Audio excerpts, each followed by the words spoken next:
ৰাইজ দেওবাৰ বুলি বেলেগে আৰাম কৰে আৰু আমাৰ মানে পূৰা বাৰী চাফা কৰা কাম হৈ আছে। সেইফালে এজনে চাফা কৰি আছে, এইফালে এজনে চাফা কৰি আছে আৰু মই চাই আছোঁ। মানে ভাল হোৱা নাই, ভালকৈ কোৱা, ভাল হোৱা নাই। তুমি মোক দেখিলে তোমাক কেলৈ কামবোৰ মনত পৰে? এতিয়া কিবা এটা মানে হেৰি আছে, এনজাইটি আছে নেকি, প্ৰব্লেম কিবা কিবি, মানে মোক দেখিলে সেয়া কামবোৰ মনত পৰি যায়।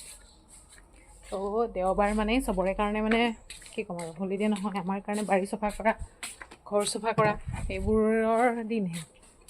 আজি বাৰী চফা কৰা হৈছে, ঘৰৰ ভিতৰ মই চাফা কৰিলোঁ। সেইফালে চব বাৰী কাটি পেলাইছোঁ ৰাইজ, চব এইফালে কাটি আছে পূৰা। হা, কি সীমা? সেইকণ গোটেইকণ আৰু একদম ইয়ালৈকে।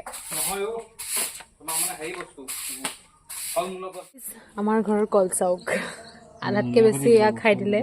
নোলাওঁ তোমাকো, তুমি চেলিব্ৰিটি মানুহ, তোমাক কিয় ওলাম? এয়া খাই দিলে। এইকেইটা আমাৰ কাৰণে থৈছিলে, আজি পাইছোঁ। এইকেইটা পকিছে, পকিটা সঁচাকৈ পকি আছে। এতিয়াই ভিডিঅ' এটা ষ্টাৰ্ট কৰোঁ। মোৰ মানুহটোৱে হয়তো মোক কিবা এটা কামত লগাব, নহ'লে কিবা এটা আনিবলৈ পঠিয়াব। হ'ব দিয়া। কি হ'ব দিয়া? মই ভিডিঅ' কৰিলে তোমাৰ চব কথা মনত পৰে নি? মই এতিয়া মানে তোমাৰ ওচৰত নৰমো, মোক দেখিলে কাম মনত পৰে। ফটোৱাৰ কথা নক'বা, মোক দেখিলে ইয়াৰ কাম মনত পৰি যায়। এনেই আগৰ পৰা কাম মনত নপৰে, মোক যেতিয়া ই দেখি যায় ইয়াৰ তেতিয়া কাম মনত পৰি যায়। কিবা আনিব হ'ব, নিজে একো কাম এটা নকৰে, নিজে একো এটা নকৰে। মোৰ মানুহজনী দেখিলে ই একদম পূৰা কাম কৰিবলৈ লগাই দিয়ে। সেইটো কাৰণে মই ইয়াক নেদেখাকৈ থকাটোৱে ভাল, সি মোক নেদেখাকৈ থকাটোৱে ভাল। ৰাইচ আমাৰ বাৰীৰ বগীজামু মিঠা আছে। ইমান দিন হ'ল মই ইমান মন নাই কৰা, কিন্তু যেতিয়া চাফা কৰিছোঁ ন, চব খাইছোঁ। চিলিকি আম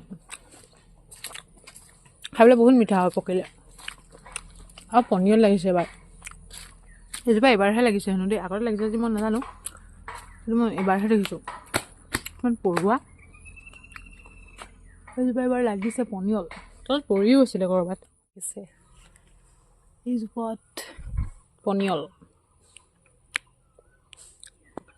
বাৰীখনত ইমানবোৰ ফল মূল আছে, কিন্তু মই খোৱা নাই ৰাইজ।